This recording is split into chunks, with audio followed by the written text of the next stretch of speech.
In this video we are going to learn about how to enable and disable floating keyboard inside Android smartphone.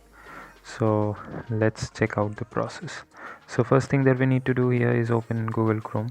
So I am using the reference of Google Chrome over here. I have few short videos on this topic, you can also check it out.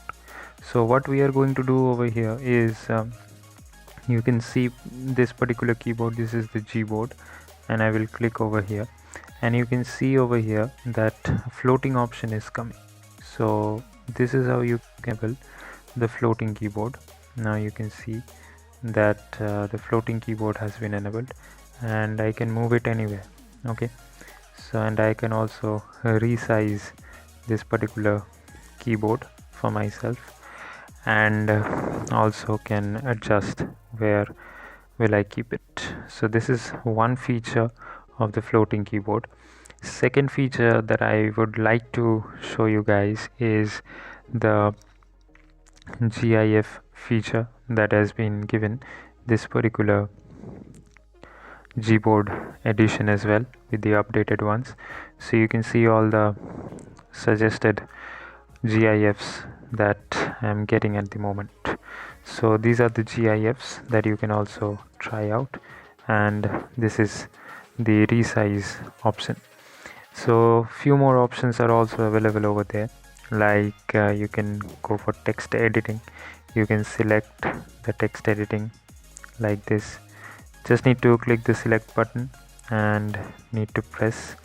I'm going from right to the left, or you can deselect like this. So this is another feature. This is a good feature as well.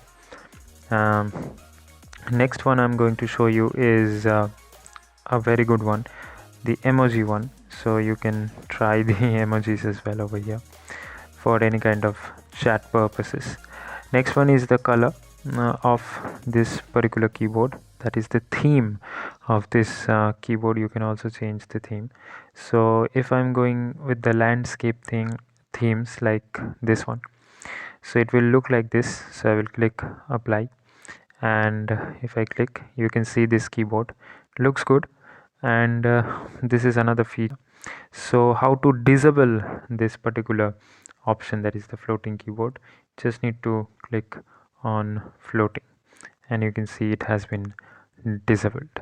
So this is how you can enable and disable floating keyboard inside Android smartphone or tablets. So thanks for watching this video, and subscribe the channel, and like the content and share with your friends. Till then, goodbye and take care.